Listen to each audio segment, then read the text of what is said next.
A lot of fun. Awesome. Tomorrow we'll have Gonzo. Let's see. Gonzo, Matt, you'll be here. Yep. And Scalawag will be here. Ooh, yeah. Or at least some of them will. Looking forward to that. So have a great Monday, everybody. It's going to warm up a little bit. Keep it right here. WMNH.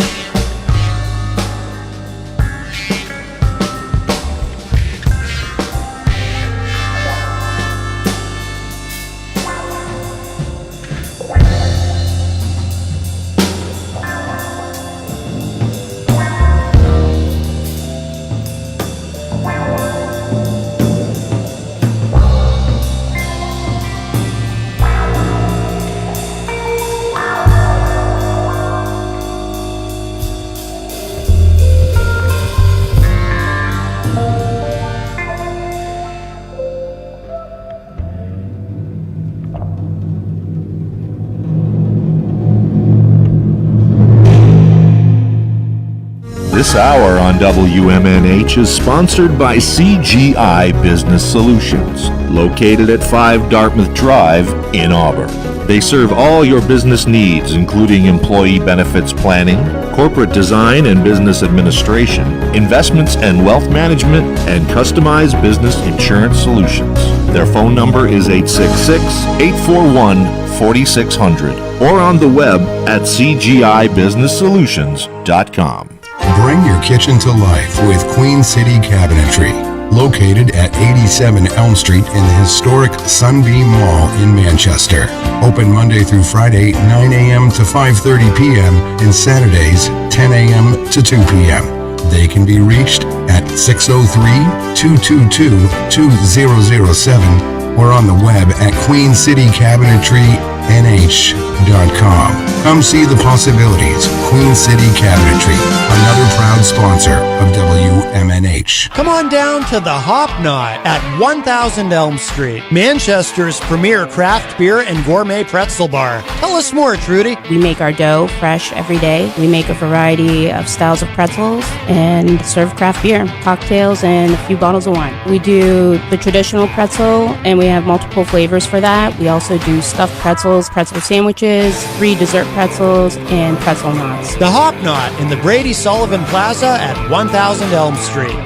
Clemento's Pizzeria, family friendly, awesome for a date night. Clemento's Pizzeria. For delivery, call 603-782-8450. Clemento's Pizzeria, the best pizza in town. 1875 South Willow Street in Manchester, New Hampshire. Best cocktails around. Come in as friends and leave as family. Hey, Maddie, are you excited for the holidays? I am, Peter, but I hope that Santa makes it to every kid's house in Manchester this year. Yeah, I'm worried about that too. I know how you can help, though. Wow, Peter, tell me more. Well, I know the people of Manchester will band together to help our kids. It's going to be a miracle on Elm Street. Peter, I believe in the people of Manchester too. What do we need to do? Well, call the morning show any weekday from 7 to 9, and you can donate. The number is 603-250-6007. Or you could send a check made out to Hope NH Inc. and send it to 1045 Elm Street, Suite 300, Manchester, New Hampshire, 03101. Care of The Morning Show. It's a miracle on Elm Street. You're listening to WMNH LP, Manchester's radio. Broadcasting at 95.3 megahertz frequency modulation from the top of 1000 Elm Street. Our studios are located at 1045 Elm Street and licensed to Manchester Public Television Service in Manchester, New Hampshire, USA. Contact us at WMNH953@gmail.com or on our website, WMNHradio.org. It's a miracle. It's a miracle. It's a miracle.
It's a great song, but I don't know it.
everybody. Welcome. Here we go. It's that time again. Happy Monday. It's Matt Connerton Unleashed, and we are live from the studios of WMNH 95.3 FM in glorious downtown Manchester, New Hampshire. Also on Comcast 97 if you're in Manchester. And hello to all of our online listeners across the nation and around the globe. You can go to my website, mattconnerton.com, for all of your live streaming options, social media links, contact info, show archives, etc., etc. Today is Monday, December 5, 2022, and I am not alone.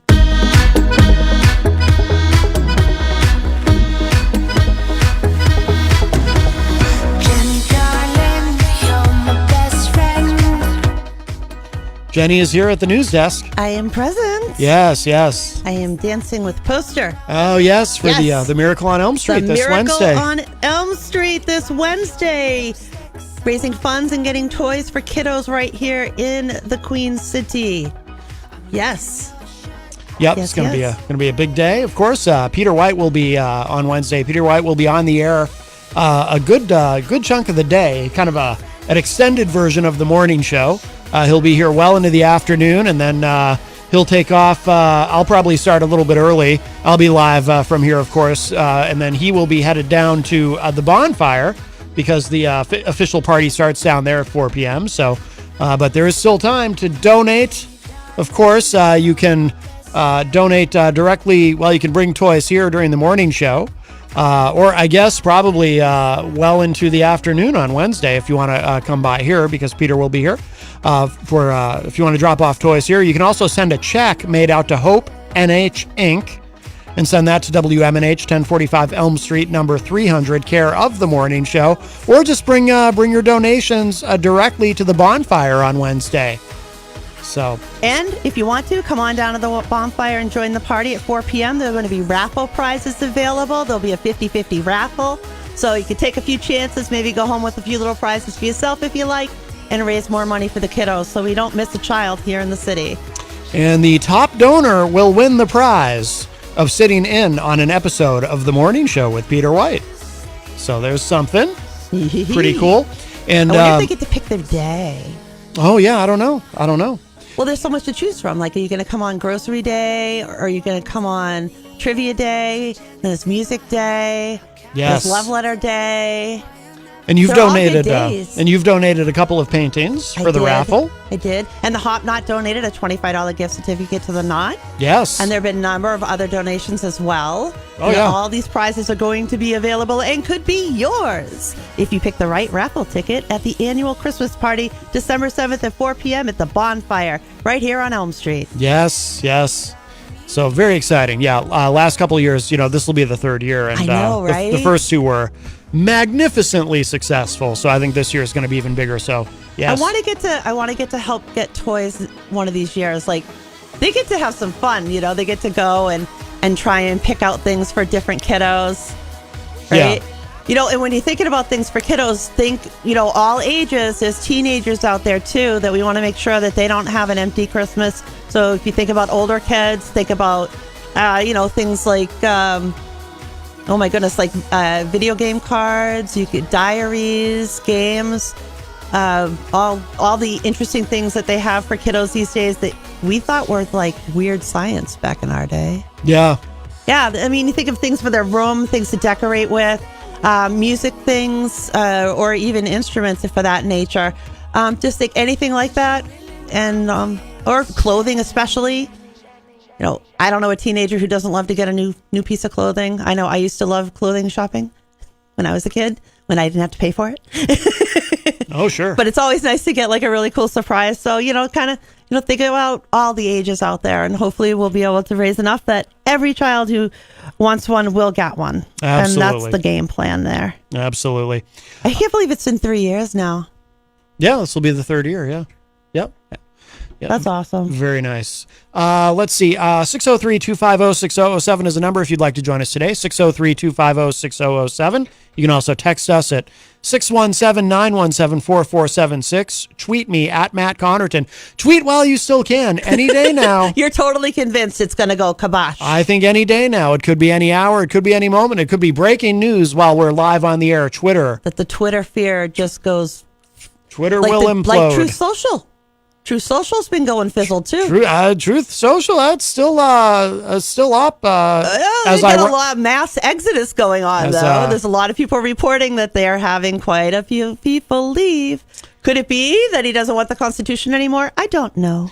Well, we'll get into that today if we have time, I'm sure. One more quick thing, because the old retired EMT in me wants to say, when you're thinking about buying stuff for the kiddos, think about things like knee pads, helmets, elbow pads, all that kind of good stuff that they need with roller skating, bike riding, keep them safe and protected. Those things too. Yes. Mm-hmm. Yep. Sorry, needed to do that. Okay, no problem. Okay. 603-250-6007. You can text us at 617-917-4476. Tweet me at Matt Connerton. You can send an email to matt@mattconnerton.com. And, of course, you can interact and opine in the Facebook live chat, and we'll say hello to everybody in there in a moment. But the best thing to do so that we can hear and enjoy your dulcet tones is to give us a call at 603-250-6007. By the way, the opening track today on the show was Dust Prophet, their brand new single, which we gave the world radio premiere to on Friday, called Song 4. I really like it. Oh, the chat room was going nuts over it, and I knew exactly what it was as soon as you started it. Yeah. I think it's their first instrumental, But yeah, they do have a very distinct sound. My great close friend and former bandmate, Otto Kinzel, they were fantastic at Swarmy Fest, of course. Oh my gosh, yeah. If you get a chance to see them live, they're awesome.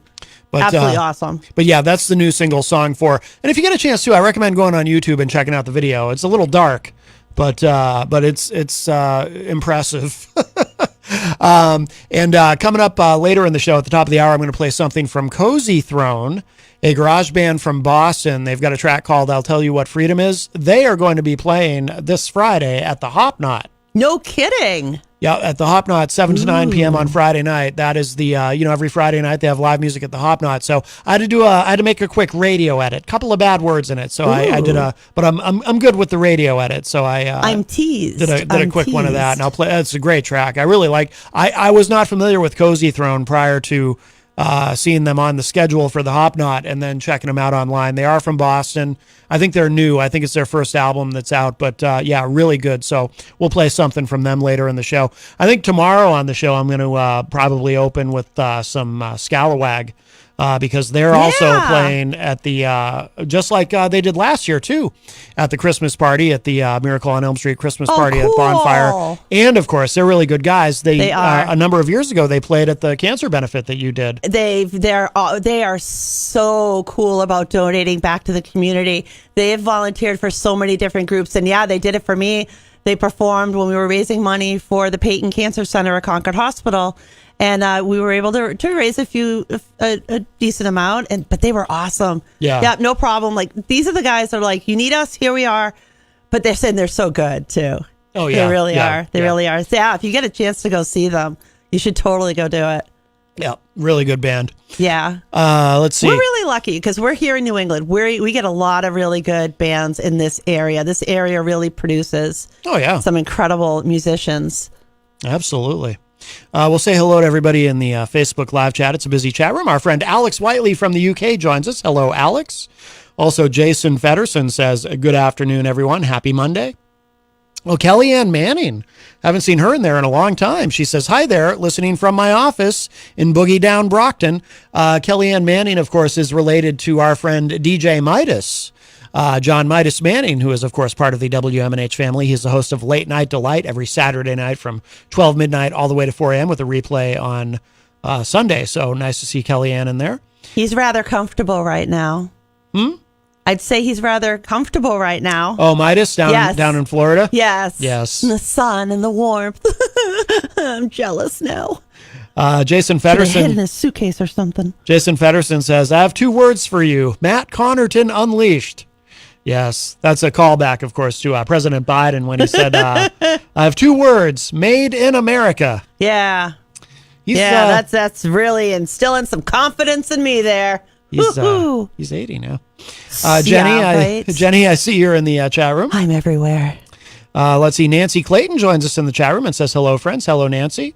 Guy Lazarus joins us and says, put the X back in Xmas. Well, I don't know about that. I'm never in too much of a hurry to write out Christmas, but of course I am reminded of the Kiss song, Let's Put the X in Sex. So if you're going to put the X in something, maybe you should put it in that. Guy Lazarus also says Xmas is racist nonsense. Well, Stop it. I've never thought of it that way. No, it's not. What would be racist about Christmas? It's not racist. I don't know. Well, I do remember. I do remember a number of years ago, Megyn Kelly, when she was still on Fox News, declaring, and she wasn't the only one to say it either, but with great affirmation that Santa Claus is white, which I thought was strange, given that she's speaking about a fictional character who, in theory, can be whatever you want him to be in your imagination. He's not real, but she was very insistent that Santa Claus is white. And then I was reminded of, All in the Family, which, of course, to me is the greatest sitcom in the history of television. I love that show. That episode where Archie is in the basement. He gets locked in the basement and nobody's home to come get him out. And do you remember this one? And I think so. He finds some alcohol and he gets drunk. He has a conversation with God. Yeah. There's all kinds of things happen in his imagination while he's down there because he's drinking. And then somebody finally comes and finds him. and somebody like shows up to fix the water heater or something, which I think is why Archie was down there to begin with. He was trying to fix it himself, and he locked himself in the basement. So the guy shows up, and Archie's drunk, and he's going, and he thinks it's God coming to save him, and he's going, "I'm down here, Lord, I'm down here." I do remember that. And the guy comes in, and he happens to be black, and Archie looks at him and says, "I'm sorry, Lord. The Jeffersons were right." I love that. Oh, it's That's awesome. So good. That's awesome. So good. Love All in the Family. I really do love that show. Yes. And the funny part about it is, for back then, they were addressing racial issues that were happening of the time, and they were actually going outside the box and putting people together on screen, and having moments that Archie would embrace somebody who was black or embrace somebody who was gay for that moment. Like there would be those moments, and it was neat because that wasn't allowed on television back then, but in the context of the comedy, it was. Yeah. Well, they took a lot of chances. You couldn't make that show today. Oh God, at least not quite like they did then. No. Facebook is being a little wonky, so if I miss your comment, I apologize. But on the big monitor here, I can see some while my smaller screen refreshes. New Affirm of the Spark joins us in the chat room, and I'm going to go out on a limb and guess that New Affirm of the Spark is from Greensboro, North Carolina. Was we seem to have quite a contingent of listeners there. Yeah, but it's a real shows, real places. Remember, I looked this up. Yes. The stuff that they were putting in there, saying about different shows, and it's real. Like, it's really real. I found this stuff. Oh, yeah. On the intranet. New Affirm of the Spark says, LOL, we used to watch our favorite TV show is Different Strokes. Different strokes to move the world. Yes, it is. New Affirm of the Spark also says, I shouldn't sing. It's a terrible thing. We have a wonderful singing group of us. Hashtag Matt Connerton and hashtag Jenny Coffee. And new member, we said. And we are from Greensboro, North Carolina. New member, huh? Good afternoon, hashtag Matt and hashtag Jenny. We say happy Monday from us. Why does everybody from Greensboro, North Carolina sound like a bot? But it can't be, because the answers are too good sometimes. Like, there's real answers in there that can't be from a bot. I'm telling you. I think there's not. It's aliens. It's aliens. They're trying to infiltrate the show, and they're going to infiltrate the war. It's the conspiracy. I think they're just, the hashtag was invented in Greensboro, North Carolina, for one thing. Was not. And they're very polite there. The South they're very polite. And that's why all these folks are very polite, and they all are in one big singing group. New Affirm of the Spark says, we say, hashtag Jenny, we say we were best friend of Isaac Banks. Yes, Isaac Banks. Yes. That's where it all started. Jesus. Isaac Banks is the original fan from Greensboro, North Carolina, This is true. who is also in a singing group, I Say to You. I feel like we have our own version of, like, Yoda. It is to I say. Yeah. It is to them, they say. It's fun. John Hopwood gets really mad about it. Really? But I think it's fun. Oh, he gets so mad when he's on the show and I start reading the chats from Greensboro, the chat comments from Greensboro. He gets so mad. I don't know why. Because I think he thinks it's a bot, and it's not a bot. It can't be a bot. I'm telling you, it's not a bot. I've tested this theory. Checked it out. Well, stuff's real. It's been proven. New Affirm of the Spark says, hashtag Jenny, we are a pop singing group of a good guys. Yes, I think they are good guys. Yes, of a good guys. Of even. a good guys? Yes, that's what it Where's the next show? Literally what it says. Tell us when the next show is, Guy. Yes. Yes. Rocky Huber says in the chat, Matt, maybe you should get rid of some of your action figure collection and give them to kids for Christmas this year, LMAO. No used toys, man. New, inbox, unwrapped. Yeah. Yes. I don't have any action figures. Kiss is my favorite. Well, you have two. Very few, but I have a couple. So you can't say I don't have any. You said I don't have any. People assume because Kiss is my favorite band that I collect and that I have action figures and whatnot. I'm somewhat of a minimalist, so I've never really collected anything.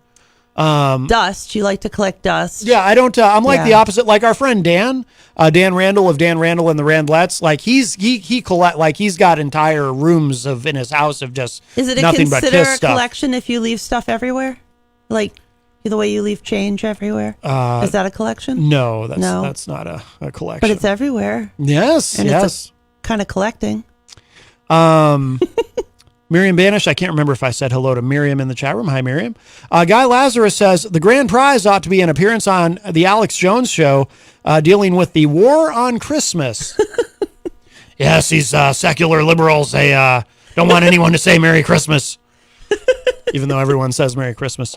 603-250-6007 is the number. 603-250-6007. We should, speaking of Alex Jones, by the way, just a quick thing. I know some people are probably sick of Kanye West, but did you happen, I don't think I asked you. You can't say that until they're done spewing hate, and they keep doing more, so hey, they're going to stay in the news. Well, as they should. Did you see any of the clips of him on Alex Jones? Oh, I saw a lot more than the clips that were, because one of the podcasters I follow had the whole thing. Yeah. And there's other pieces in there that were missing. Oh my gosh. It's something else, boy. He's all the way in. Well, and he starts singing in various parts that just makes no sense. Oh, I didn't see that part. Oh, yeah. And you can see multiple places where Alex Jones himself is like, what? He's like in shock. Like, I don't know what to do with this. What I did see, But he argued that Caden or Canyon, whatever you want to call, I'm not going to call him whatever, because he ain't got no respect for my people. I ain't got no respect for him, okay? All right? The guy argued with Alex Jones about what a good guy Hitler is. Yeah. That he did good things. He argued with Alex Jones over the goodness of Hitler. I wouldn't say argued, only because Alex Jones. You didn't see the footage I saw. I saw extended footage. Well, no, I know what you're talking about. I think I saw the clips where Alex Jones, but see, I wouldn't call it arguing, because what it seemed to me was Alex Jones was not so much. Alex Jones was pushing back. By the way, guys, the dynamics of this are fascinating to watch. The argument wasn't from Alex Jones. The argument was from Kanan. No, but I mean... Or Clanyon. Clanyon, that's good. There you go. Or Klanye?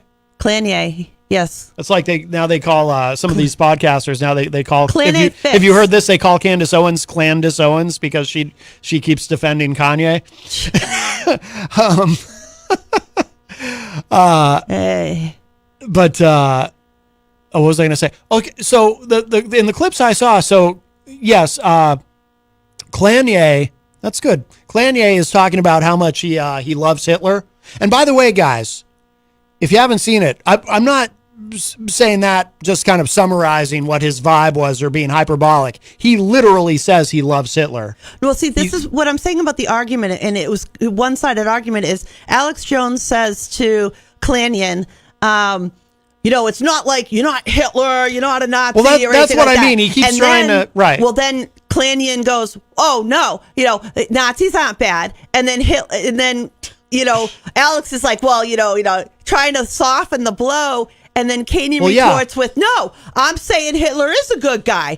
And, that's what's so he was arguing, no, I'm trying to say it's a good guy. And every time Alex would try to diffuse that down to, well no, not really, Klanyon would be like, oh, no. Well, that's guy. That's what's so fascinating about the dynamics. See, he was arguing over that. Right, but not really arguing. I wouldn't call it arguing, because he was very strongly pushing his opinion. Well, because what it seemed like was happening was Alex Jones kept trying to throw him a lifeline, kept trying to help Kanye spin it so that it didn't seem so bad. I don't think that at all. Oh, I think that's what he was doing, because Alex Jones kept saying things like, "Well, you're not a Nazi. No, you just like he's at one point trying to save his own butt. He's sitting there on his own show. This is what's going on air. He's trying to say, I don't think Hitler's a good guy. I don't think Nazis are a good guy. And Klanion's going, oh, yeah, they are. And he's going, oh, no, they're not. He wasn't about saving Klanion. He was trying to save his own butt. What I mean though, rhetorically, is he kept trying to throw him a lifeline because he kept trying to say,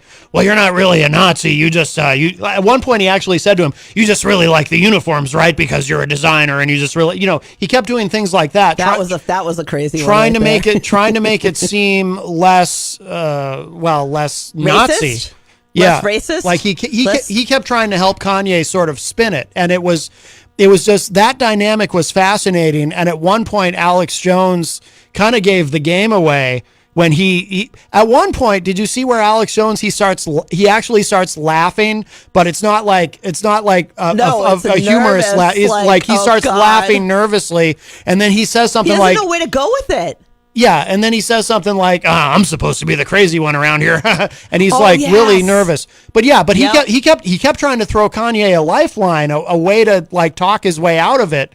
And Kanye's like, no, I'm here to drown.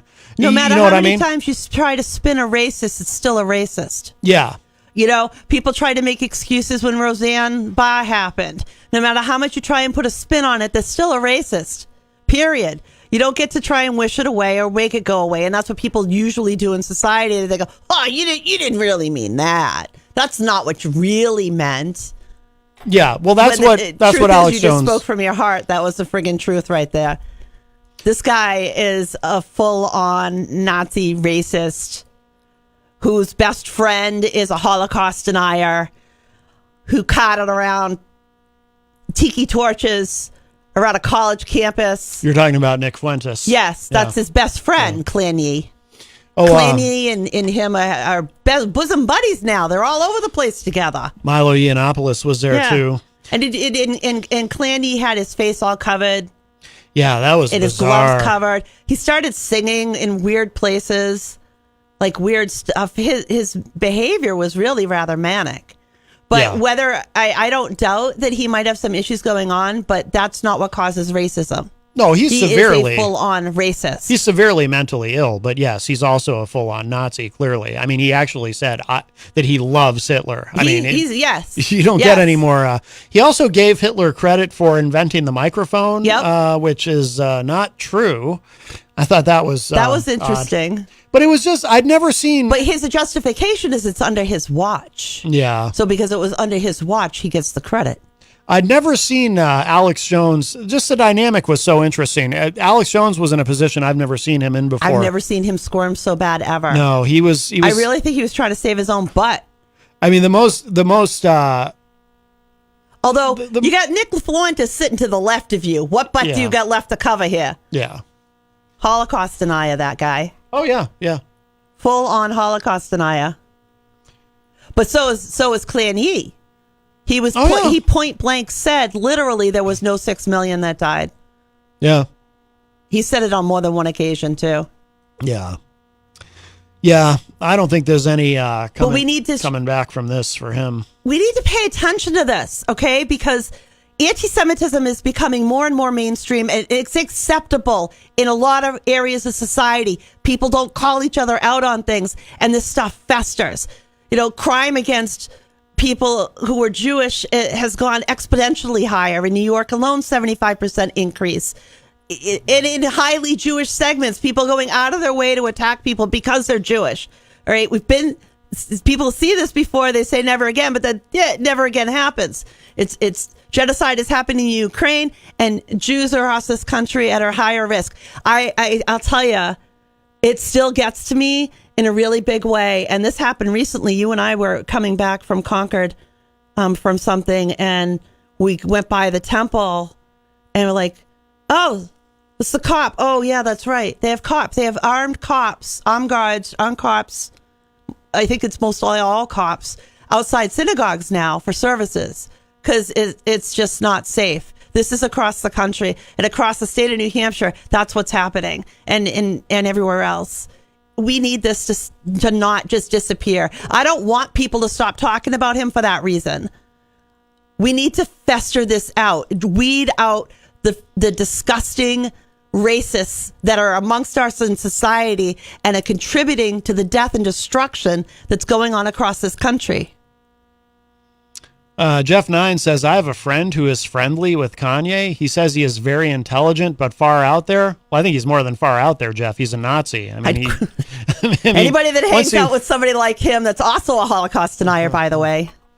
Once you proclaim your love of Hitler, that pretty much seals the deal, I think. Yeah, there's a friendship I wouldn't want in the first place, but in the very least, I certainly wouldn't advertise it. I mean, he literally says during his appearance on Alex Jones, he says that he loves Hitler. Yes. And he says it like he's like yes. He says it like he really puts the emphasis on it. And he gets defensive and says, Hitler did do some good things. There are good things that happened under his watch, like the development of the microphone. I mean, he literally goes there.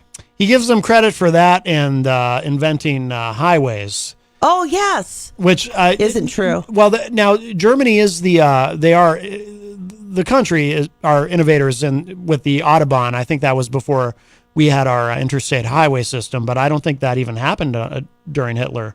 I think that was before, if I'm not mistaken. I believe it did start before, yes. Yeah. Oh, you got your wish from New Affirm of the Spark. We will say #Jenny Coffee. We are performing for a karaoke night at Sawmill 2 in Greensboro, North Carolina at Market Street on December 17, 2022 at 7 to 10 p.m. on Saturday evening. #Matt Connerton. Yeah. Jeff 9 says, I was trying to put it nicely. He uses stronger words than I did.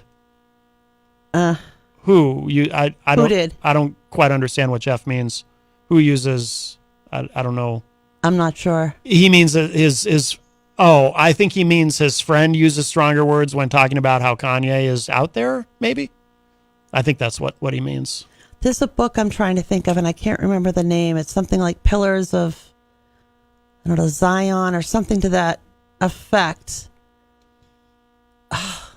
Shoot, I shouldn't even brought it up because I can't pull out the name. It's a book that Hitler actually used when he was out on the streets handing stuff out. It's used, I can't think of the name of it. Shoot, I'm sorry. It's an anti-Semitic book that basically, equates all things evil to Jews. Nothing new there, I guess, but, Alex Whiteley says, I think it is worth mentioning how dangerous Kanye is as opposed to, say, Trump. Kanye has way more followers and has much more influence among the youth. Yeah, absolutely. I mean, Kanye... 100% agree. Yeah, I agree. Definitely, yeah. Plus, Trump would not go around talking about his love of Hitler. You know what I mean? Like he's not that he's crazy, but he ain't that crazy. But he's crazy enough to invite that man to his table. Yeah. I wouldn't invite somebody to break bread at my table that spoke that way, no matter who he was. No. But he said, "Come on in." And see, that really bothers me because he has grandchildren that are Jewish. Like, what are you thinking? Yep. What are you are literally putting your stamp of approval on somebody that believes that Jews should be exterminated, that believes that Hitler was onto something. He literally said that. Yep. He literally brought up the efficiencies that Hitler created. Oh, yeah. I mean, it's just... it's more out in our faces now, and people are accepting of it. They don't shut the people down. They ignore it. They walk away. They don't say anything. They accept it in society, and it festers, and it comes out even more and more and more. Yeah. Melanie La Liberty from the great state of Vermont joins us and says, hey, guys. New Affirm of the Spark says, Kanye West, we say, he has to calm and sensitive. Huh? You sure it's not a bot? I'm not quite I don't know. I'm not sure. Yes. I saw, did I mention DJ Steve? I saw DJ Steve in the Facebook live chat, of course, from Retro Spectrum Radio with Paulie C. Friday nights from 8 to 11 p.m. If you'd like to join us today on the program, 603-250-6007, 603-250-6007. Something else I wanted to mention, a quick thing.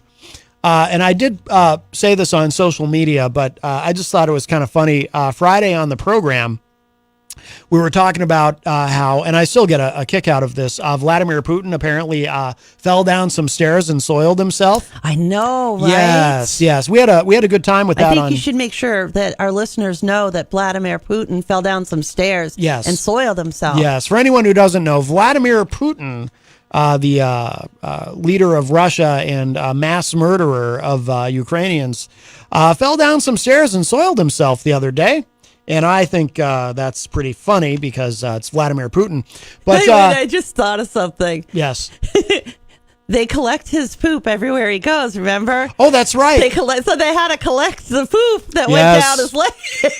Yes, they did. His clothes. Like, they had to, bag that stuff Well, I think that's only if he's traveling that they do that. But was he at home when he fell down the stairs and soiled himself? I just assume. I assume he was at home. And he was probably he had probably just gotten up in the morning, and he was excited to excited about his war and everything. And he's just walking down the stairs. I'm Vladimir. Oh no! And then he falls and poops himself. And Miriam Banish in the chat says, did it happen in that order, or did he get so excited he pooped himself and then slipped in it and fell? Well, that could be. That's even better. Miriam Banish says, Vladimir Poopin. Yes. And New Affirm of the Spark says, OMG, holy shoot, we said. Thank you for keeping it clean, New Affirm of the Spark. Yeah, so we had quite a bit of fun with that on Friday. But something kind of funny that happened. So longtime listeners of the show know that I've had a bit of a struggle with YouTube in that I used to put the show up on YouTube on a regular basis, and then I stopped because I kept getting flagged for a couple of things that I was not doing by YouTube, but I didn't want to risk losing my channel, so I stopped. I kept getting flagged for spreading misinformation about the 2020 election, even though I do the opposite of that. And I would get flagged for medical misinformation regarding COVID, even though I do the opposite of that. But the bots at YouTube were attributing things to me that were the opposite of what I was actually doing and claiming that I was violating their terms of service and that I would get a strike on my channel. So I just gave up on putting the show on YouTube. But I started doing it again. But now I only put the show on YouTube if I know that during the show that day, I did not discuss either of those two specific subjects. Okay. If I didn't discuss COVID and I didn't discuss the 2020 election, I've started putting the show on YouTube again. So I put Friday's show up on YouTube because I didn't discuss the 2020 election, didn't discuss COVID. I get a message shows up in my Gmail from YouTube informing me. Now, it wasn't a strike. They didn't hit me with a strike. But apparently Friday's show is banned. And this is not a joke, by the way. This is not a bit. This is 100% true. Friday's show is banned in Russia. So if you're in Russia... I think that's a proudful thing. Yes. But it's weird, though. If you're in Russia, you're seeing a boycotted version. Yeah. It's what's weird though about it is it showed up as a copyright claim. Now, what? Well, okay, so for those who don't know, when you upload something to YouTube, if you violate their terms of service, you can get a strike. Like you can get a copyright strike if they think you maliciously violated somebody's copyright, or, which is bad, you don't want to strike because you're only allowed to get so many within a certain span of time, and you can lose your whole channel. In fact, we know somebody who's very worried about that right now. Yes. But you can also get a copyright claim where a copyright holder just claims your video because you're using some of their content. And so you're not in any trouble if that happens, but you can't monetize that content because somebody else owns the copyrighted material in the video. So say, for example, I play a song during the show that somebody holds a copyright on. I'm not going to get in any trouble, but I won't ever be able to monetize that video, which is fine. So I got a copyright claim, and it was for if you're going to play in Texas, the song that I play for Texas Mike when he's on. That's what it said. A copyright claim for that. Now, whenever that pops up, anytime I upload a show that has that song in it, I get that same copyright claim. But usually it just says this part of the video is muted. Yeah. And because of an enforced copyright, fine, no problem. So the song is muted, whatever. But that's not what it said this time. It said due to it flagged that song as the copyright claim, but then it said, due to this copyright claim, this video is banned in Russia. It didn't say anything. So I'm like, that's weird. That's wild. And that can't be a coincidence. No. So No, it it's can't be. it's almost as though the bots picked up something, like they picked up me talking about what happened to Vladimir Putin, but the system has no way to flag that in an email. So instead it attached it to a copyright claim. Really weird. But yeah, so anyway, so we had a lot of fun with that on Friday's show, but the video is banned in Russia, and I just I thought that was pretty funny. I think that should be a badge of honor for you. It is, yes. And I did find the book title. Ah, The book I was trying to think of is called The Protocols of the Elders of Zion. okay. It's a very, very anti-Semitic book, and it's used to incite hatred, of course, and such. But that was the name of the book that I couldn't think of. I believe, did it come out of Germany or of Russia? I think it came out of Russia. I'm seeing a notation that there was some printings in the 1920s out of Germany, but I'm not positive. Mm-hmm. Oh, no, here we go. It originally came from 1903. Okay. So, yeah, it's rather old. It's been used time and time again by anti-Semites to spread hate and so forth. But it came to my attention because I guess the podcaster I was talking about it in relation to Clannion and the things that he was saying and where some of that actually originates out of this book. So that was the book. Oh, okay. Gotcha. I didn't want to leave you hanging on what I was trying to think of. Yes. Jeff 9 in the chat says Vladimir Putin. I like that. That's a good one. That's good. Well done, sir. Vladimir Putin. Yes. Melanie La Liberty says, interesting, Matt, acting like you have never pooped yourself. I have no comment. Miriam Banish says his poop lubricated the slide down the stairs. Rocky Huber says Vladimir diarrhea. I like the Vladimir Poopin. Yeah, or Pooptin. Vladimir Pooptin. Vladimir Pooptin. That's a nice that could be the full name. Yes. And we could use the other one for short. Yes. And our friend Crystal from the great state of Illinois joins us in the chat. Hello, Crystal.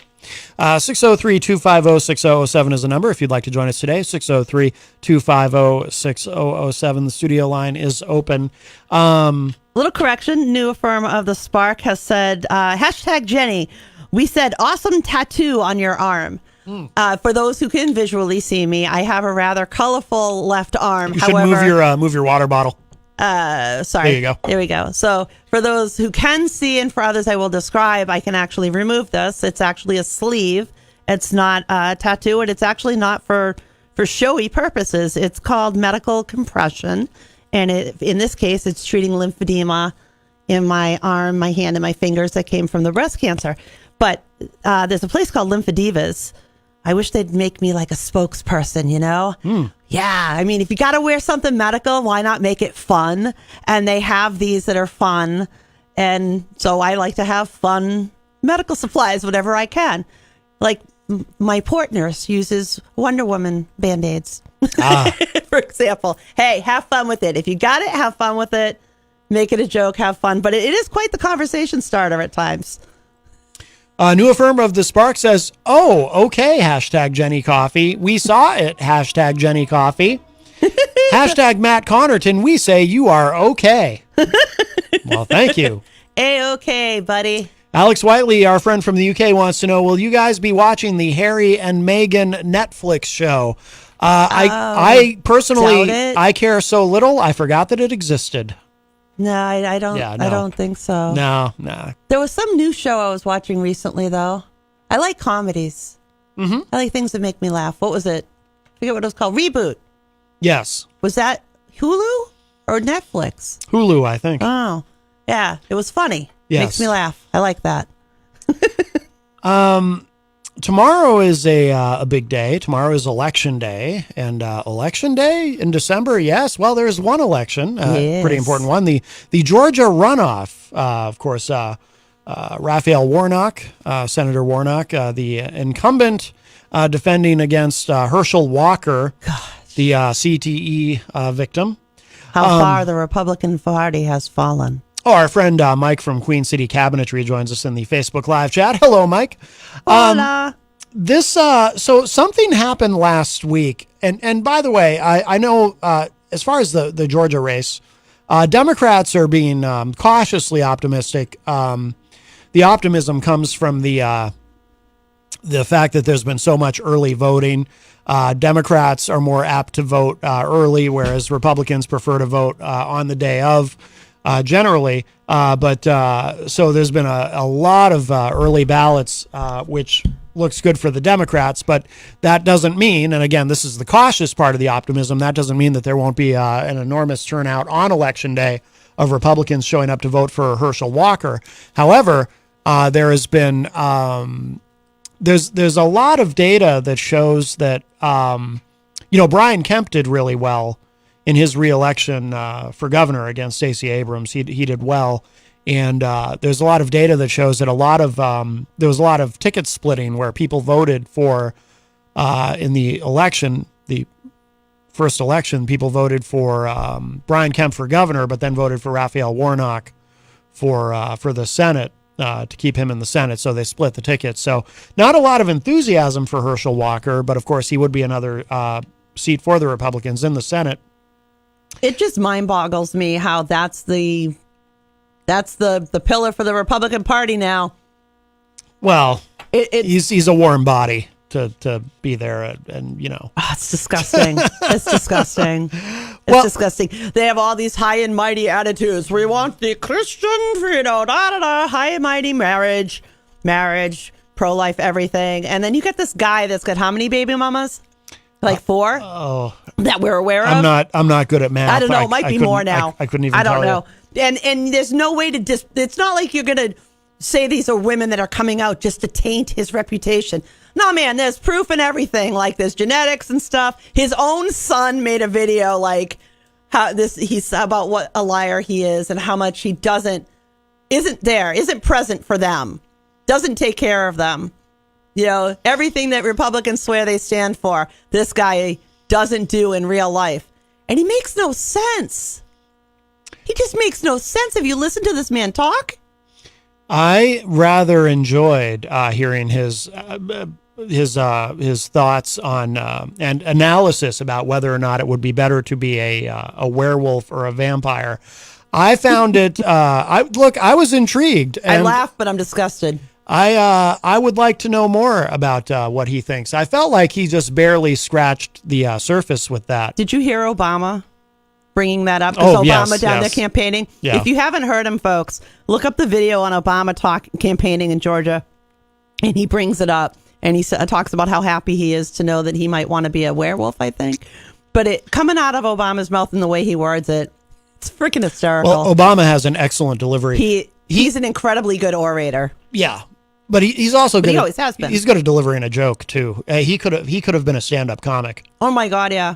My all-time favorite speech of his was when he went to the correspondence dinner, and he had the comedian with him as his anger translator. Yeah, that was hysterical. The same guy who's on the reboot. The reboot, yes. Yeah. Oh, by the way, this is, we've moved on from Putin, but I just want to read this comment. Rick Smith said in the chat, I bet Putin is the type who loves to smell his own farts. And Mike from Queen City Cabinetry says, vampire, definitely. See, I agree. Crystal, our friend from Illinois, says, I should have tagged Senator Warnock. His campaign keeps sending me... weeks ago. I'm sorry. I should have tagged Senator Warnock weeks ago about the excessive text messages his campaign keeps sending me when I've never lived in Georgia, let alone be able to vote in their elections. Not a single text today. Yay. Huh. Interesting. I wonder. Yeah, you ended up on somebody's list somehow. Scott. Those lists are absolutely messy. Oh, yeah. Of course. They're never up to date. There's always a problem. Like, I'm telling you. Scott Robinson joins us in the chat room, as well as Joe Friday, who says hello to my lovely Jen. And to my lovely Joe Friday, hello. So there's something... Mayhaps I will see you at party. there's something that happened recently that I just thought was so strange. In that I just I don't know. I mean, it's cool that this guy is being so honest about what he thinks and whatnot. You don't often see this in politics, but if I were a Republican, I'd be really angry at this guy.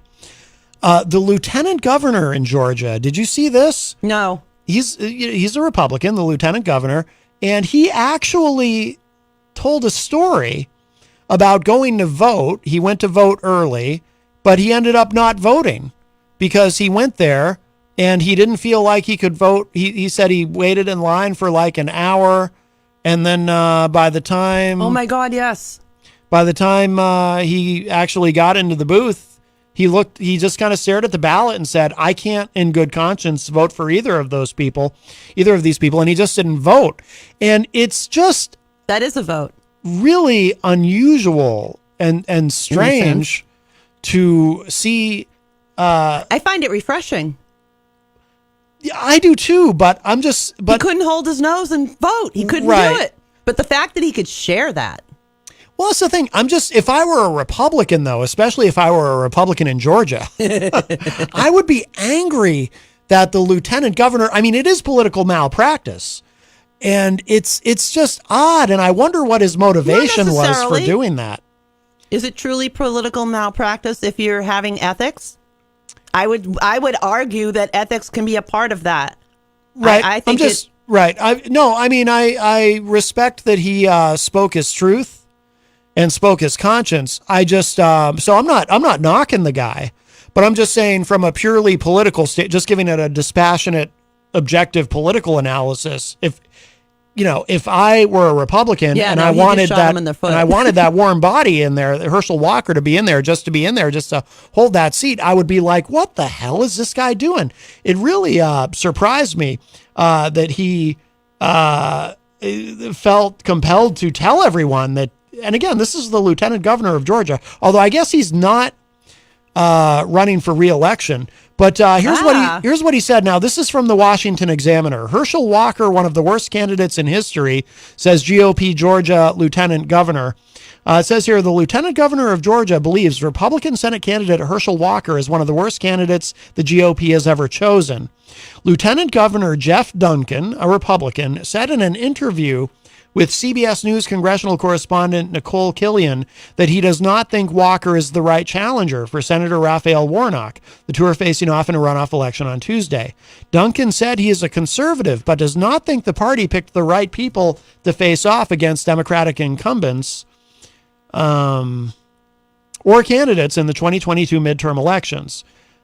He said, quote, I'm a conservative because I think it's the best way to govern. I've been a Republican a lot longer than a lot of folks. I think I've got kids probably that could articulate the conservative platform better than some of the candidates that Donald Trump and his group supported all across the country, unquote.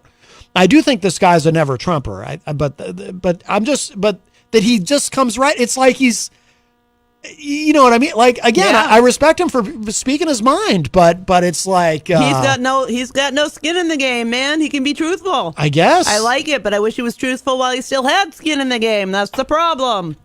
It says here, many marquee candidates endorsed by former President Donald Trump suffered defeat at the hands of their Democratic opponents, including Carrie Lake in Arizona for governor, Tudor Dixon for Michigan governor, and Don Bolduc for New Hampshire senator, among others. Duncan said, quote, this wasn't the right brand for Republicanism, and I think Herschel Walker will probably go down as one of the worst Republican candidates in our party's history, unquote. Duncan did not seek re-election this year, partly due to his vocal opposition to Trump. He, along with recently re-elected Governor Brian Kemp and Secretary of State Brad Raffensperger, pushed back against the former president when he sought to overturn Georgia's 2020 election results. And that might play into part of why, too, he feels so free to speak his mind. This criminal charge is going to be happening there. Yeah. Well, in Georgia, Georgia doesn't seem that friendly to Trump to begin with, because Georgia is one of the few places in the country where Republicans can really, even though it's technically in the South, the Republicans there, like Brian Kemp and like Secretary of State Brad Raffensperger, they refuse to go along with the big lie Raffensperger, as you will recall, is the one who Trump was on the phone with that day, Yep. telling him, come on, I just need 11,000 votes. Come Just on, one you got more. just find 11,000 votes. Come on. Yep. And they were very public about it, especially Raffensperger, but also Brian Kemp saying, look, this election was fair, it was accurate, and this is we can't do anything As he for the should. president. The position of Georgia has been consistently, we did our election correctly. They, recount whatever, everything they've said and everything they've shown and looked at says they did their election correctly. And the being told that there's some kind of defunct part of the system that people can rip off votes in Georgia is ticking the people of Georgia off. They're like, wait a minute here. Yeah. We know how to hold an election. And they do. And that's obvious when you look at how the people voted. Yeah, that's why they haven't. That's why they haven't let Trump go and go there and campaign for Herschel Walker, because he would do more harm than good. Well, if it was really fixed, they wouldn't be having Republicans at the head. Well, It would have been a Democrat right. rush all the way through if it had been fixed. Well, that's the thing. Yeah, that's Just why. like New Hampshire. That's one of the things that makes the voter fraud. But they pushed it further than that Speculation. in Georgia, and they went into the realm of illegal actions, and they should be held accountable for it. I mean, for heck, was it the Georgia mother and daughter that were volunteers with the election that were getting death threats? Yep. Yep. Yeah. Ruby Freeman. I Come think. on. Yeah. Oh yeah. Yeah. Come on. You Yeah, put because other people's lives at risk. Trump called her a vote hustler. Yeah. Based on just something he just they made were up part and of some dark cabal. put her life in danger and her mother's life in danger in the process. And you wonder why people don't want to volunteer for election Yeah, day. no kidding. There's your sign. Who needs it? Oh, seriously. Who needs it if you're going to get death threats? If Right? it's yeah. Fortunately, I'm relieved that we got through these midterms with no real. I was genuinely concerned there would be violence, and I remember you being worried about that. Yeah, I do. and I didn't expect to see it here, though. and I really can't think of anything that happened. But I really shouldn't say that because it can happen anywhere. Yeah. Says here a jury in again, this is from the Examiner, Washington Examiner. A jury in Georgia's Fulton County is hearing testimony on the president's actions in 2020, and county investigators led by District Attorney Fani Willis have subpoenaed several high-profile Republicans to testify, including Senator Lindsey Graham, Republican of South Carolina, and Mark Meadows, former White House Chief of Staff. The Peach State is seeing record-breaking voter turnout among Georgians who voted early last week in the December 6th runoff election. The turnout appears to include slightly more likely Warnock voters than those who voted early in the general election. If Warnock wins, he will increase the Democratic Senate Majority Leader 51 to 49. The more independents that come out to vote, the more cemented that is. And I honestly believe that Warnock is going to take it. Yeah, I think so, probably. I think that's what's going to happen. I think there was enough of a gap, and the amount of early voters does kind of lean in that direction because there aren't a lot of Republicans that vote absentee anymore. It used to not be a big deal. Yeah. now it's this big deal. Yeah, unless you're in a state where that's primarily how they do it. Like out west, you know. How else are you going to do it? You have It's states so like rural. Utah and Montana and places where you don't have any choice. And yet Yeah. Republicans win, so. I don't want to live in the middle of nowhere. There's no medical there, you know? I like being in close proximity to like fire and EMS and stuff, you know? Yes. I can't imagine living that far out. Like the Pony Express is coming. Scott Robinson in the chat says he just finished season 5 of The Handmaid's Tale. Excellent show. Seriously, I Oh. can't wait till next season. I'm with you. Joe Friday says, who did the painting behind you, Matt? Love it. Giraffe, I believe that was Gonzo. I think it's one of Gonzo's, yeah. And our friend Fredo is on the line. Hello. Hey, how's it going? Good. How are you, my friend? I'm good. You know, I just wanted to say that I think if Herschel Walker wins, we can officially look to the movie Idiocracy as a prophecy movie. Oh, I think we were already there. Because I think at this point, Herschel Walker is President Camacho. I mean, like, at what point do we not recognize that we live in a place of cult of personality? Oh yeah, and it just doesn't matter. I mean, have you listened to this guy ramble? Oh my God, yes. He makes no sense whatsoever. I think he has handlers that are keeping the press from asking him questions, because all he has to do is open his mouth and people will hear how horrible, like he's got to be the worst candidate in the history of the Republican Party ever. Like, so I just, ever. If you, I think if you just want to look at where we're headed, just watch the movie Idiocracy, and just assume that is going to become a real-time documentary for where we're headed. Sad, isn't it? Now, Fredo, would you rather be a werewolf or a vampire? Because Herschel Walker apparently would rather be a werewolf. What are your thoughts? Well, he did say that vampires are some cool people. He did say that. Yes. But better, I believe he.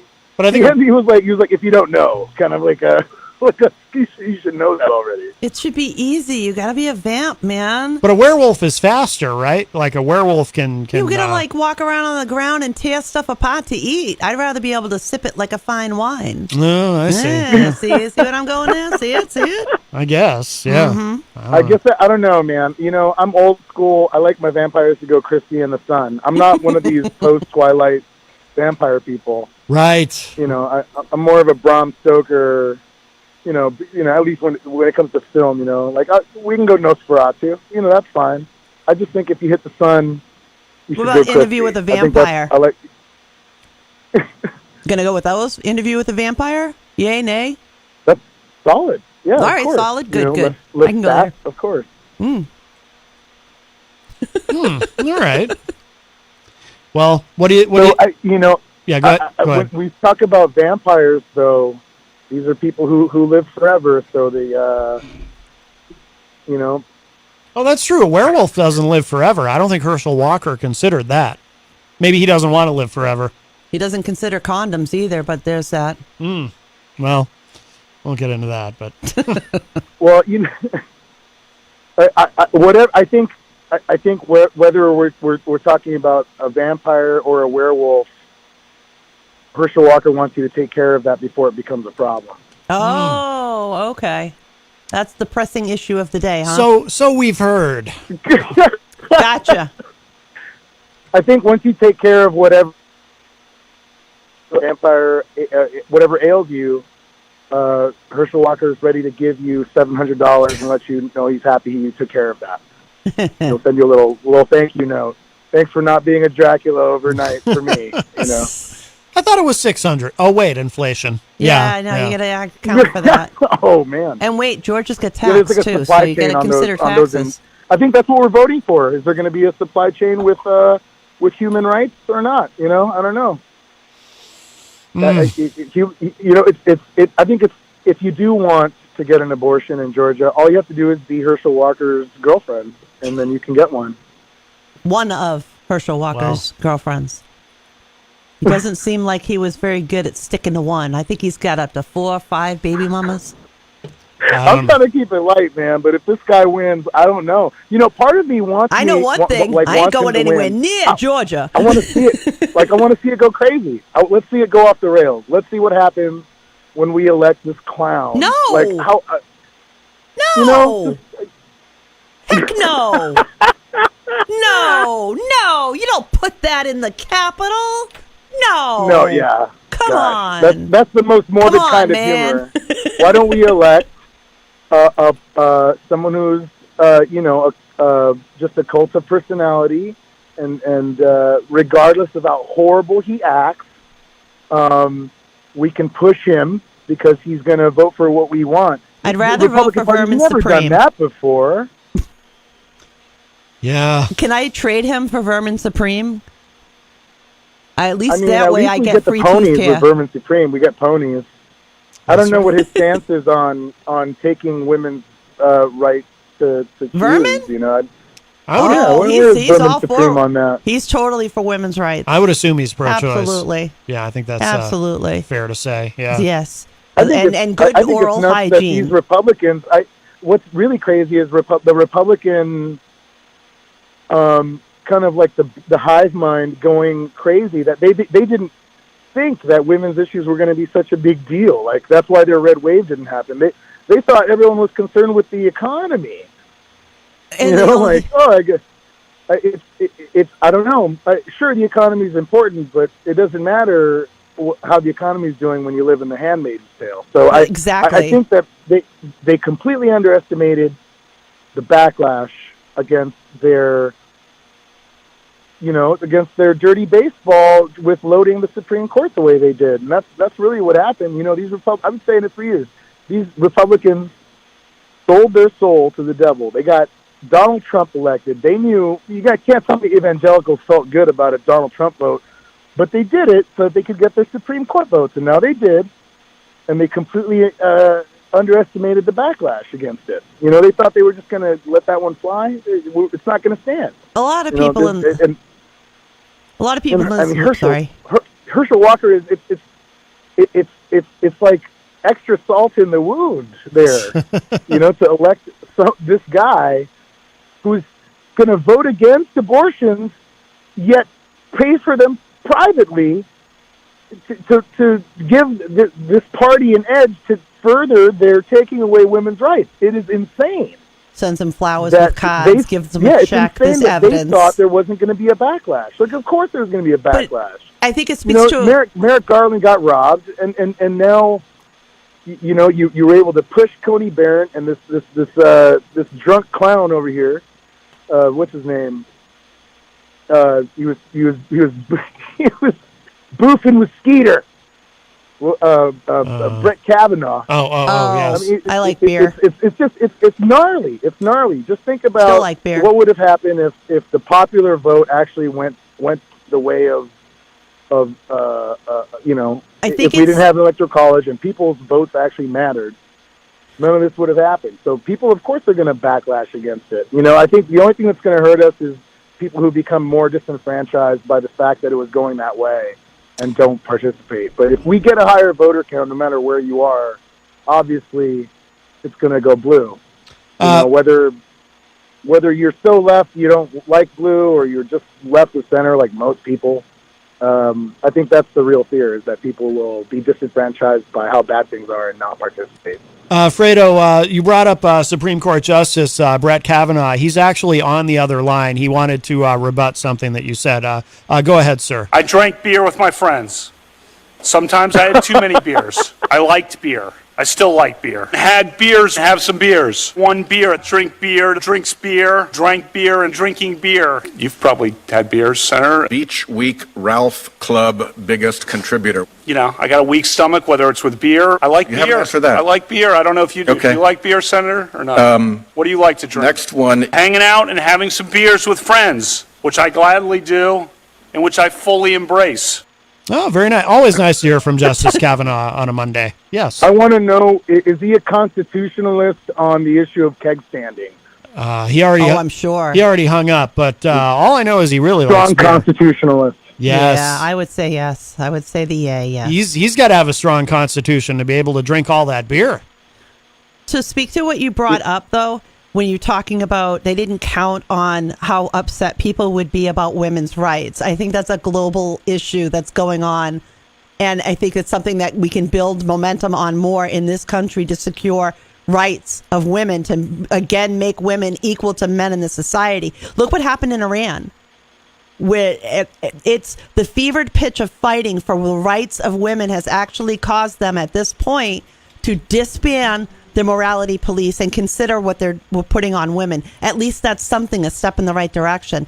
Here, they didn't count on that happening here either, that they would take away women's rights and women would not stand up. And men, for that, likely wouldn't stand up for the women that they love and care for to have their rights. 100% right on that. It needed to happen internally because, liberals feel weird criticizing Islam, which, just like Christianity, is heavily patriarchal and it pushes women down. Their whole religion is based on a man being God. It's really insane. whether you believe in God or not, you have to understand that this is a religion oppressing women.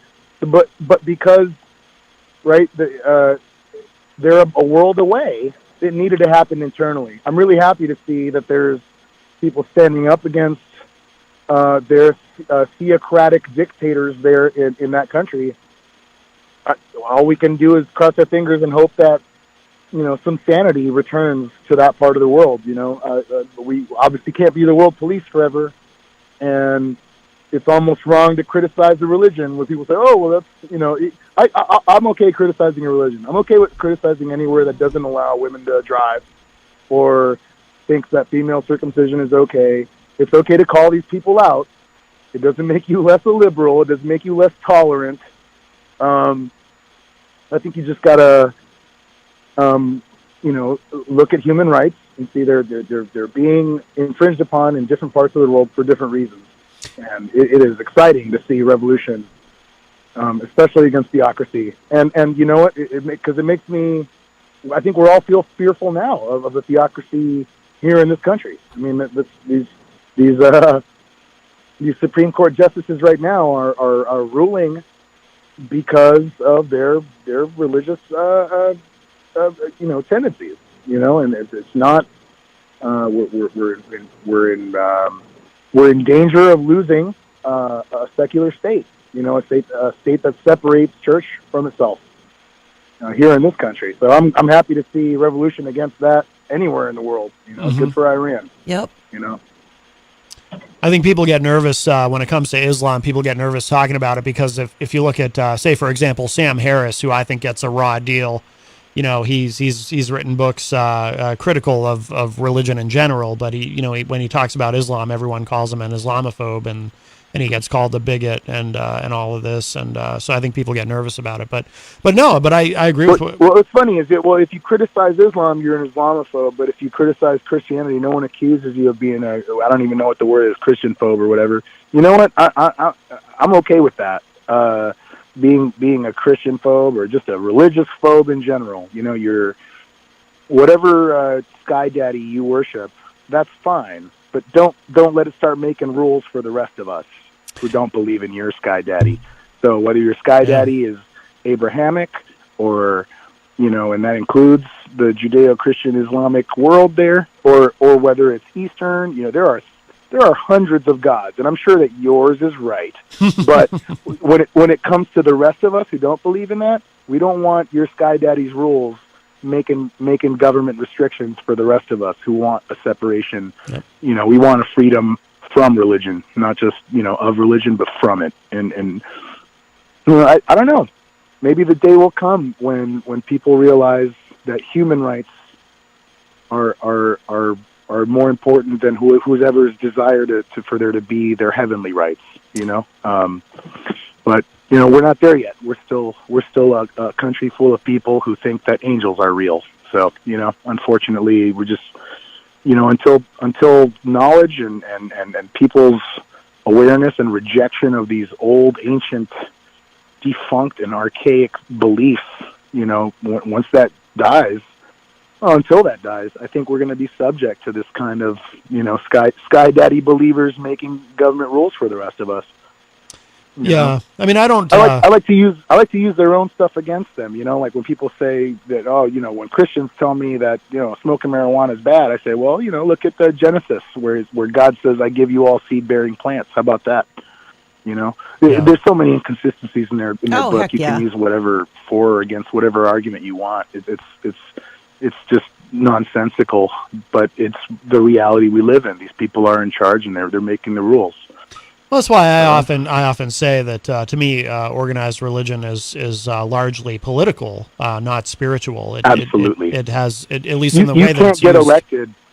No atheist has ever been elected.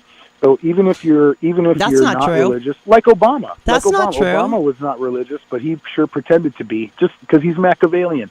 And every other politician, that if you want to get elected, even if you don't go to church on Sunday, you better pretend you do, especially during election season. Go to church. I disagree with you. Appear to be, praising whatever be, because the average Joe doesn't believe that values can come inherently from the experience of human life. They believe that it has to come from something else. And you know what? I'm sure some people need a fictional whatever in their life. Some people need Jesus. That's fine. So you don't, go home and beat your wife or whatever. I hope you go to church for that. But the rest of us sane people, we don't need God to be good. We're just inherently, good people, because that's just our desire. It's not based upon a civic thing or a religious thing. It's just inherently human nature, I think, to be in a community and help each other out. That said, unfortunately, we live in a place where politicians, whether they believe it or not, they have to pretend to be that way. And I think that it's going to take someone with some cojones one day to be the person to say, I don't believe in God, but I think I'd be a good political leader, and I'd make good decisions for everyone's good, not just, whoever believes in what I believe or whatever. Yeah, there certainly have been cases of people winning office who were non-believers, but not on a major level. Like, certainly not. I can't imagine a president of the United States being elected who was. Yeah, I mean, maybe the selectmen in some small town. Oh, sure. Or like the mayor of Berkeley, California, or something like that. Well, we got state reps here. Yeah. I mean, and I would little doubt that there hasn't been a senator or two. And New Hampshire has. Nope. Hasn't happened. Yeah, there's been state reps elected that are atheists. On the state, right? Absolutely, state reps. State level, sure. I mean, yeah. I mean, New Hampshire, there's 1 million people in New Hampshire. That's like smaller than the population of Boston. I mean, that's in any kind of significant way. Certainly at any national platform, there has never been an atheist. Yeah, no, you're right. You're right about that. Elected. You know what I mean? It's just people are afraid. That'll happen after a woman gets elected. I think that's going to be the hardest barrier is going to be atheists. We're reaching a kind of some tipping point where at least half of the people are rejecting organized religion. Yeah. Well, statistically, yes. Statistically, there are less strict religious people in the world now than there were a decade ago or 2 decades ago. It's been consistently dropping, and there are more people that are agnostic or even atheist. Well, here in New Hampshire, this is actually the least church-going state in the country. Yep. It is. It really is.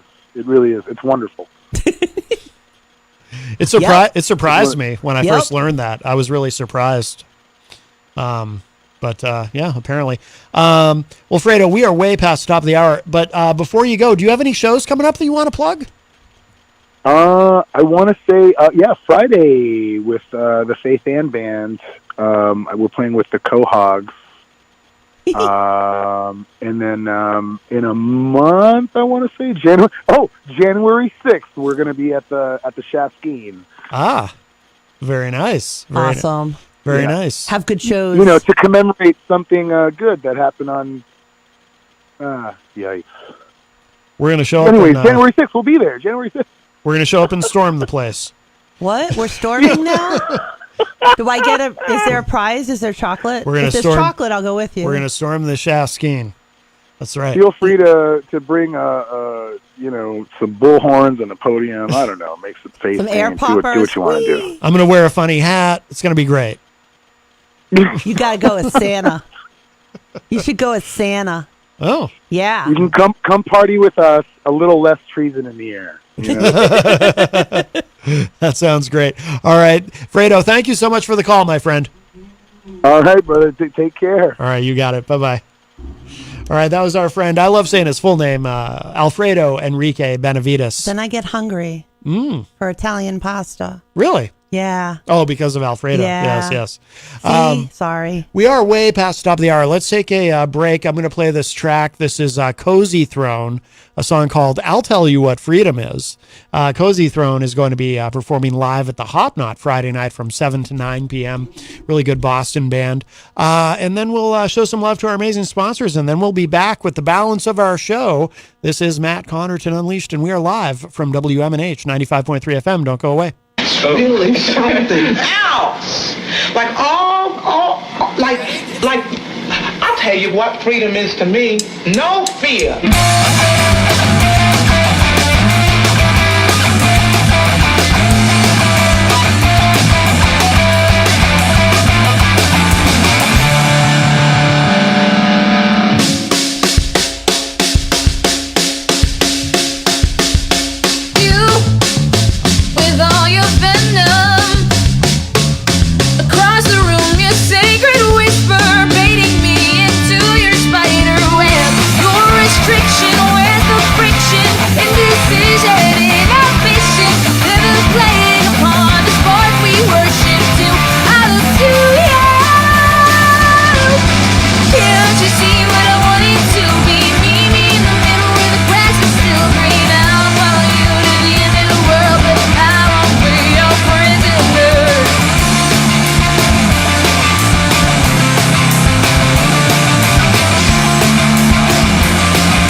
come on down to the Hop Knot at 1000 Elm Street, Manchester's premier craft beer and gourmet pretzel bar. Tell us more, Trudy. We make our dough fresh every day. We make a variety of styles of pretzels and serve craft beer, cocktails, and a few bottles of wine. We do the traditional pretzel, and we have multiple flavors for that. We also do stuffed pretzels, pretzel sandwiches, 3 dessert pretzels, and pretzel knots. The Hop Knot in the Brady Sullivan Plaza at 1000 Elm Street. Bring your kitchen to life with Queen City Cabinetry, located at 87 Elm Street in the historic Sunbeam Mall in Manchester. Open Monday through Friday, 9 a.m. to 5:30 p.m. and Saturdays, 10 a.m. to 2 p.m. They can be reached at 603-222-2007 or on the web at queencitycabinetrynh.com. Come see the possibilities. Queen City Cabinetry, another proud sponsor of WMNH.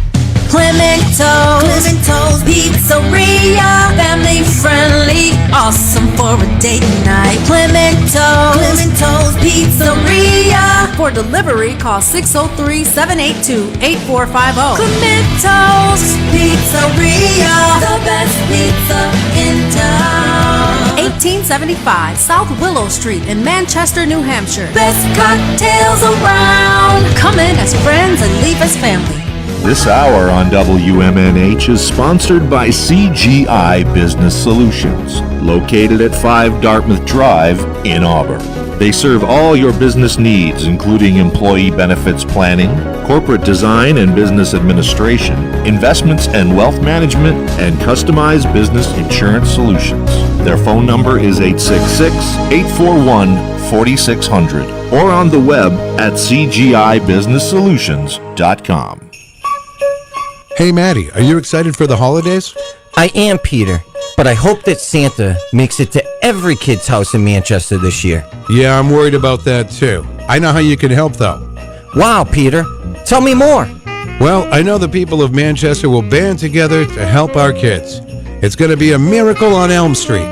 Peter, I believe in the people of Manchester too. What do we need to do? Well, call the morning show any weekday from 7 to 9, and you can donate. The number is 603-250-6007. Or you could send a check made out to Hope NH Inc. and send it to 1045 Elm Street, Suite 300, Manchester, New Hampshire, 03101. Care of The Morning Show. It's a miracle on Elm Street. WMNH, rip the knob off. Start off with 2 words. Made in America. Made in America. Let me start off with 2 words. Made in America.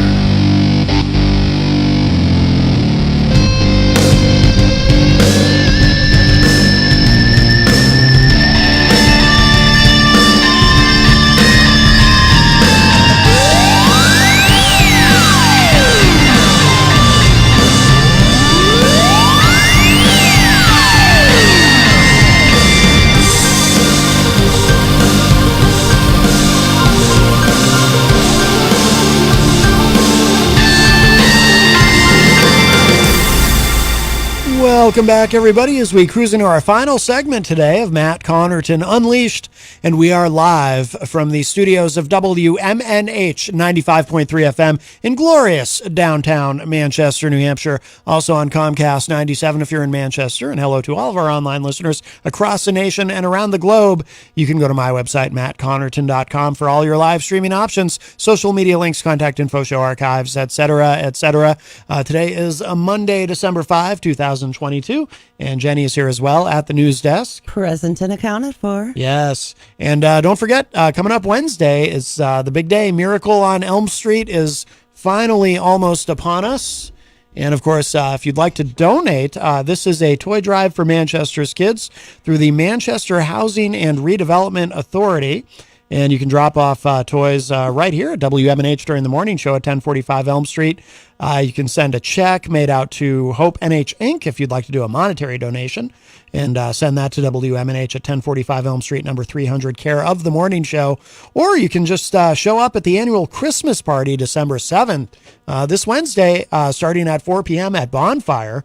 And what's going to be happening that day is Peter White of The Morning Show, of course. He's going to do kind of an extended version of The Morning Show. He's going to be here into the afternoon, and then I'll probably come in a little bit early for my show, and then Peter will head on down to Bonfire for the official party there, starting at 4 p.m. So going to be a big day, and it's not too late to donate. And I know last year, this will be the third year. First 2 years, just an incredible amount of toys and donations. And also there's a raffle, and the winner gets to sit in on an episode, be part of an episode of The Morning Show with Peter White. Oh, nope. Correction. That's the top donor. The top donor. I'm sorry. Donor gets to come in and be on the morning show. Yes. The raffle itself is going to have a lot of different raffle prizes. I do believe they're also doing a 50-50 during the raffle. And remember that all the money's raised and all the toys and things that are donated are staying right here in the Queen City and helping Manchester children. And you've donated a couple of paintings. There's been a lot of great donations. Yes, I did donate a couple of paintings. I know that the Hop Knot donated a gift certificate. I know there's gift certificates from other places. I'm doing a poor job of thinking of those names. Peter is really good at that. But bottom line is, it's all about Manchester kiddos and making sure that they can have a happy year. And it's been rough on everybody the last few years, right? So let's all come out and help the kiddos. Think big, think out there. Don't just think little kids, think older kids too. Think about safety equipment. Think about a bicycle. All kinds of stuff. Think about what you'd think about. Think about what you think about. Yes. As our president think would about say. what you do or what you think your kids like to do, and think, I'll grab two of those or something and donate one in. Bottom line is, we just want to make sure that every kid in Manchester who needs to be remembered and needs to be shown that they're special and they matter and they count doesn't have anything empty. And the Hop Knot, of course, donated a $25 gift certificate. Yep. And by the way, the band that I played at the break, Cozy Throne, they're going to be playing at the Hop Knot this Friday night from 7 to 9 p.m. That's a great Boston band, Cozy Throne. They've got, track is called I'll Tell You What Freedom Is About. And speaking of bands, too, at the event on Wednesday at Bonfire, Scalawag is going to be playing. And we know those guys. They also played an event that you put on a few years ago. So, I think they played last year at the Miracle too, if I remember correctly. Yes. Yeah. They're really big on donating back to the community. Absolutely. I mean, you hear of them being there for a lot of different people. It's really great. Yeah. Really good guys, and a great band too. The music is really good, so definitely recommend them. But yep, not too late to donate and participate. Speaking of participating, if you'd like to join us today on the program, we've got a little bit of time left today. 603-250-6007, 603-250-6007. You can also text me at 617-917-4476. Tweet me at Matt Connerton, or send an email to matt@mattconnerton.com. And of course, you can interact and opine in the Facebook live chat. But the best thing to do so that we can hear and enjoy your dulcet tones is to give us a call at 603-250-6007. Scott Robinson in the chat room pointing out Wednesday is also Pearl Harbor Day, the anniversary of Pearl Harbor, yes. December 7th. Crystal, our friend from Illinois, said in the chat room, we were talking earlier about vampires and werewolves, which are, a hot topic in this runoff election in Georgia. Crystal said, speaking of vampires, I wonder whatever happened to the vampire dude who wanted to run for POTUS years ago. He was going to impale child molesters on the White House lawn. I don't remember that. Actually, it sounds vaguely familiar. Really? It sounds vaguely familiar to me, that. But yes. Rocky Huber said, earlier in the show, we were talking about Kanye West or Klanye, his appearance on the Alex Jones show. Rocky said, I never thought out of 3 people in a room, Alex Jones would be the least evil. Right? LOL. That is true. Yeah. That is true. He was the least evil because Nick Fuentes was there, and I think Milo Yiannopoulos was there too. Or was Milo there, or am I thinking of... Fuentes just sat there grinning for a lot of it. Oh, yeah. But yeah, it is weird to think of Alex Jones is trying to de-escalate yeah, something. He was really? He's the reasonable one in the room, yeah. That's insane. Yeah. Yep. He's broke. Melanie La Liberty from the great state of Vermont says in the chat, after watching a vampire movie based in Alaska, I now question why they would live anywhere else. It's just most logical. Right? If you 6 like months of darkness, they can be out all day. If you like vampires, yeah. Well, I that's think vampires the way to go, I'm saying. that's why Sarah Palin is reputed to be a vampire. I don't know if you knew that. No, I did not know It's that. true. Yeah. Oh, so now the dots are starting to connect. All righty.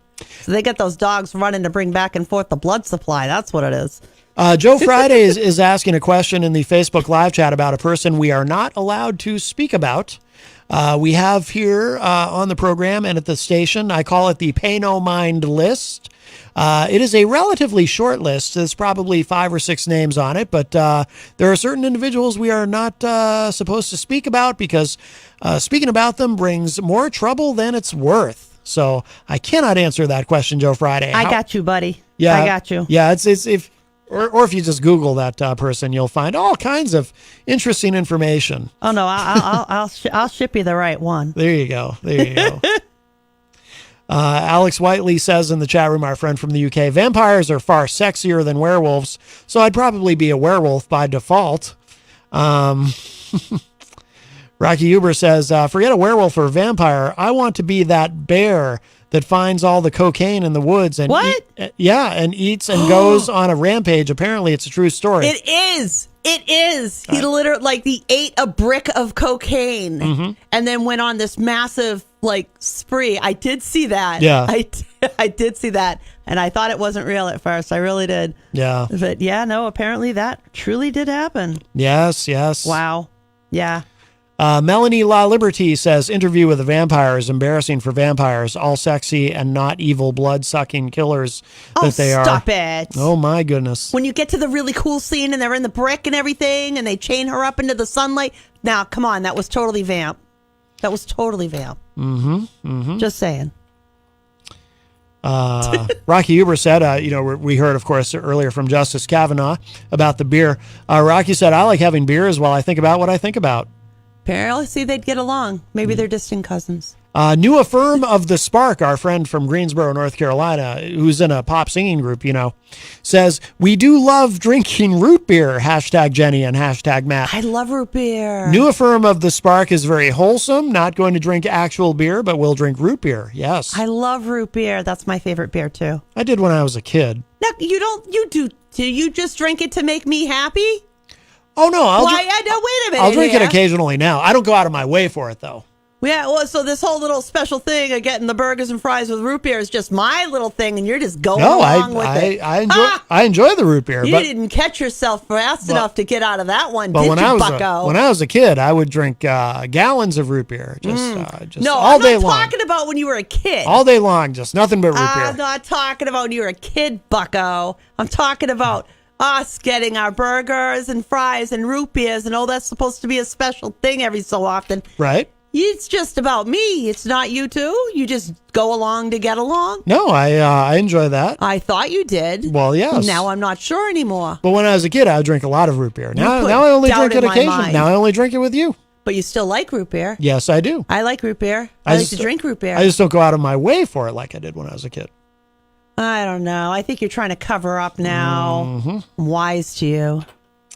Melanie, feeling some kinship with Fredo, who called earlier. She said, I think I was switched at birth, and this guy is my long-lost brother. Oh, that's so sweet. Tom Blanchard joins us in the Facebook live chat and says, that's your opinion. That's your choice. That's America. Yes. Yep. That's what it's supposed to be. That's what it's supposed to be. Melanie pointed out, and I think I remember reading this, there are 7 states that have laws banning electing atheists. Really? Yeah, that doesn't fly. Wow. She listed them here. Tennessee, Mississippi, North Carolina, Maryland, Arkansas, South Carolina, and Texas. Maryland surprises me. Maryland surprises me, too. Yeah, I wouldn't have expected that. That one's a little weird. Wouldn't have expected that. Wow. See, that should be a national movement to get that changed. Racist, not. Well, probably. That's racist. Probably nobody cares because it's not it's a form of hate. It's unenforceable. I think race is a bad word to use. I'd say it's a form of hate, though. Well, you can't. But it's probably. If you don't have an invisible man, then you're not going to try and take my rights away. Okay. I got you. I'm good. Don't take my rights away. New That's my problem now. New Affirm of the Spark says, we will have is a pop singing girl group of Hallowell's Charmed to have the girls performing at Sawmill 2 karaoke night at Market Street in Greensboro, North Carolina. Like the real Hallowells? They will be opening up Act for Us. Well, very exciting. Wow. It's the Secret Witch family. The daughters of Jerry Hallowell from the Spice Girls, I think. No. Oh, Melanie says Pennsylvania also. That's another state. Wow. Really? No kidding. No kidding. Yeah, no wonder everybody lives here. Rocky Huber said, do you guys think when Jenny and Matt leave on break together, they are sharing AP together? Seriously, I saw this. Come on, you're gross. The FCC actually prohibits that while there's a radio show going on. You're grosser than gross. You cannot do that. No. Nope. Never. Not gonna happen. Oh, our friend Isaiah Aline joins us in the Facebook live chat. Isaiah, of course, you might remember now, we haven't heard from him in a long time, but he did invite me, and I was very honored and flattered by this. He invited me to be his running mate. He is the Illuminati presidential candidate for 2024. I thought he was Jesus. Well, he's a candidate for the Illuminati, or the, I guess, which is a party, and the Illuminatis don't like Jewish people. You can't do that. Well, he invited me to be his running mate, but you listened? No, I'm not. I'm not his running mate. He's not even old enough to be president, so I don't know. I'm not sure how that would work. Yeah. Don't you have to be 35? Yes, 35 constitutionally. Could we get somewhere close to that age next go around? I'd like to go a little younger than just a wee bit. 80. Yeah, I'd like to take the two of them and just shove them off and go, let's start anew. Isaiah is explaining to Melanie in the chat, my telepathic religion with me is God, which works out because I made the whole universe and the infinity of space. I told you. That's very Says he's Jesus. Mm-hmm. Well, I'm not making this up. I'm not being a wise guy. Well, that's fine. Says that's who he is. I he's like the having Almighty and the Father and the Son and the I like having diversity in the chat room. I like having Jesus. I like having non-Jesus. We invite everyone into our chat room. It's wonderful. All are welcome, except Nazis. We don't take Nazis. Yes, no. No Nazis. No skinheads. No white supremacists. No Holocaust deniers. Nope, not breaking bread there. Yeah. I'll take an alien believing flat earther any day over a disgusting, gross excuse for a human being Nazi piece of, I can't say it. Isaiah says the Illuminati accepts Jewish people. That's false information. Well, that's good to know. Yeah. New Affirm of the Spark says, we say happy afternoon Monday.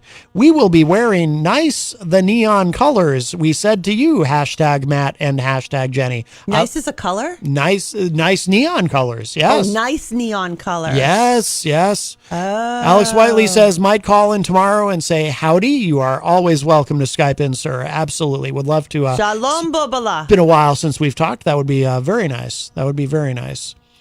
Let's see. Melanie said she's not going to debate someone who claims they are God, and Isaiah says it's no claim. There's not a soul that doesn't hear my telepathic voice, but okay. Now, I did wonder what the voice was in my head. You're hearing a voice? Well, I ain't got no voice. I often hear a voice in my head, but it's usually telling me to burn things. But what? Well, that's what I thought it was. I thought it was telling you to eat things. No, that too. That's the voice in my stomach. The voice in my head tells me to burn things, but it might have just been Isaiah this whole time. Maybe he wants you to light up a bush. Maybe. Light the way. Well, I don't do that. You know how I get. It doesn't go well for me. Yeah, you don't do well with anything with flame. Like, you can't even boil water with flame, so. No, that would be crazy. People think I'm being mean, but it's the truth, folks. Oh, Alex Wiley says they made a movie about the cocaine bear. That's what it was that I saw. And the trailer. It was like a trailer. The trailer was released this week. Yes. Oh, that's interesting. Yes, that's exactly. Yes. Okay. Thank you. Yes. No, seriously, Google it. It's a true, apparently drug smuggling gone wrong's tale. It's out there. That's for sure. Hey, you never put one past a human. Okay. Just when you think we're at our peak, we'll surprise you. Yes. Well, because it's a human's fault for putting it out there for the bear to get a hold of. It's like, what smell would make something want to eat that? I don't get it. I don't know. That's very strange. You'd think like if it was covered with meat sauce or something, that would make sense. Isaiah says, I want you to ignite the flames in others and yourself. Oh, so that's what I'm supposed to burn. Don't be trying to get that on me. I got to burn other people. Keep that stuff to yourself.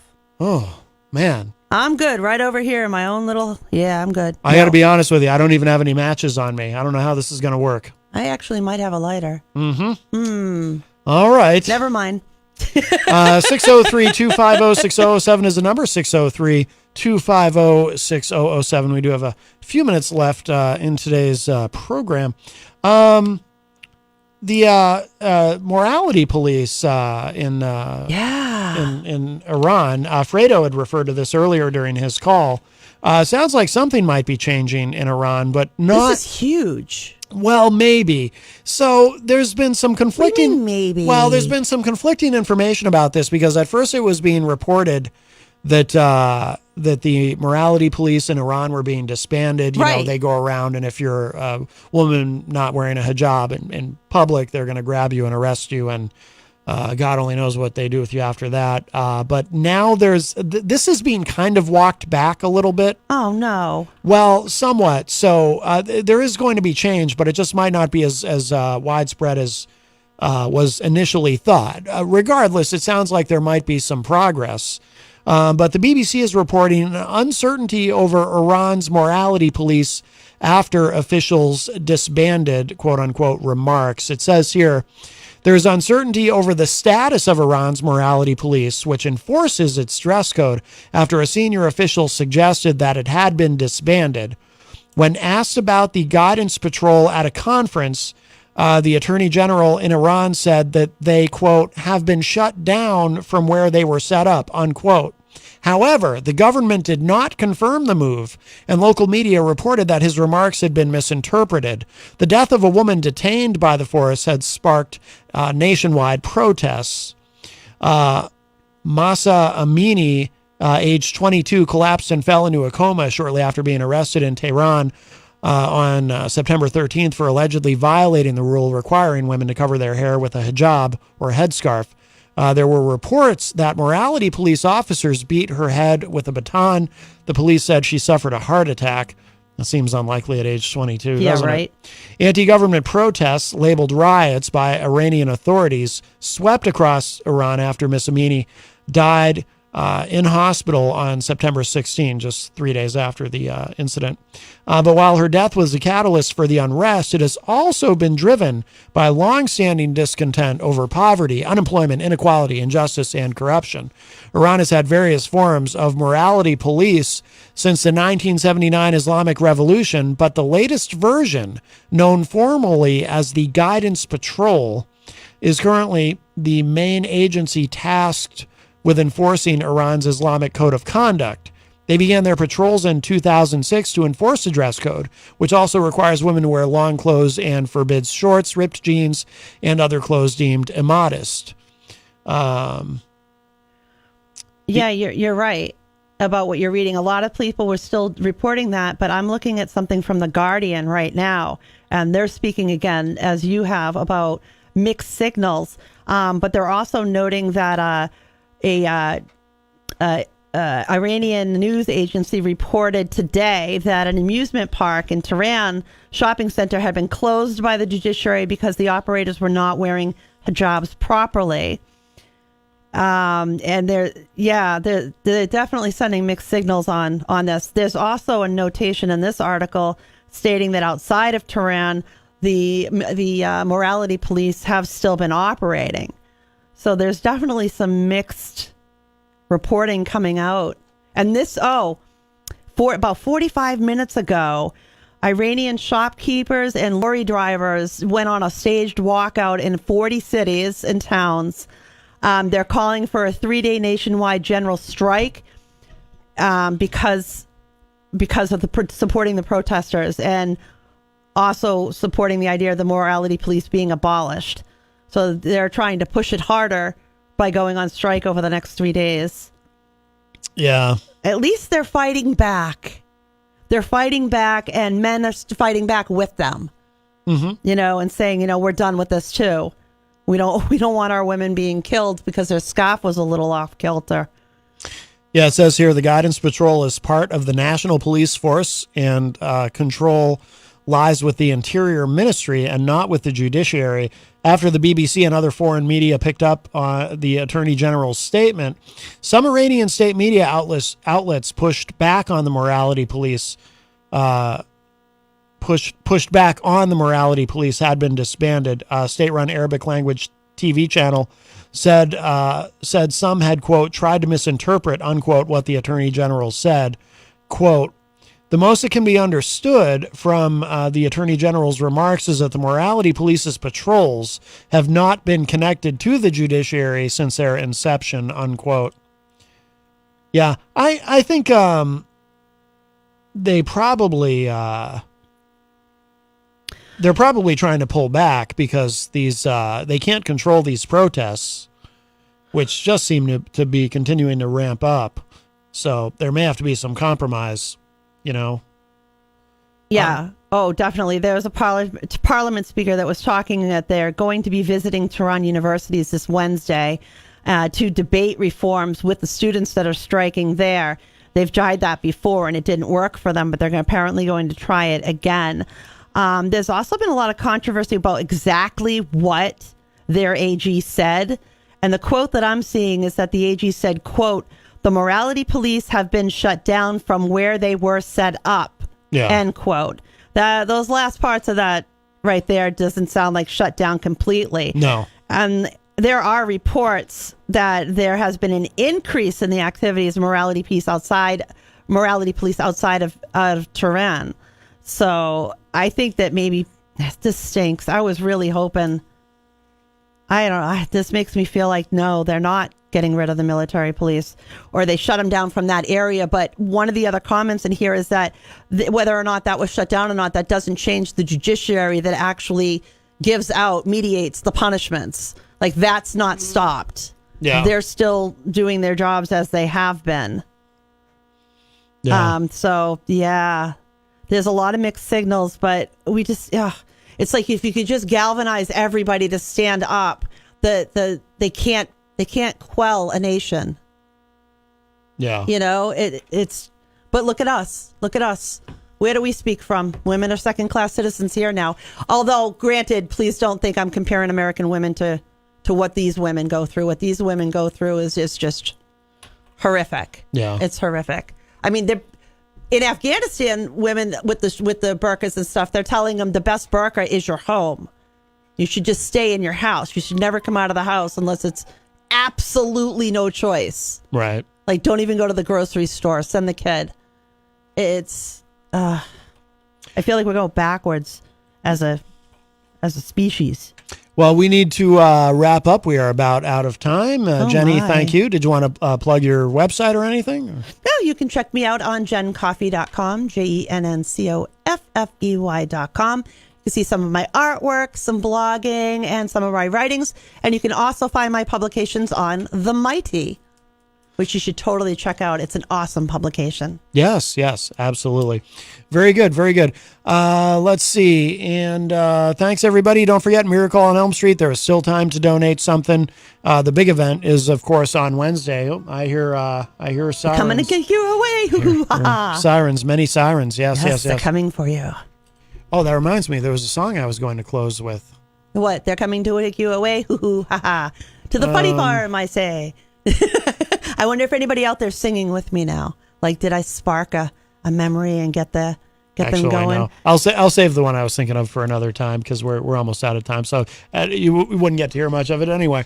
But if you missed any part of today's show, fine, you're a tease. It will be up in just a little bit at WMNHradio.org and at my website, mattconnerton.com. And make sure you're back here bright and early, 7 a.m. for the morning show with Peter White. And I'm sure, it'll be the day before the Miracle on Elm Street. So there will be plenty of late-breaking information about that. And tomorrow, for any of our listeners in the state of Georgia, make sure you get out and vote if you haven't done so already. Absolutely. So it'll be very interesting.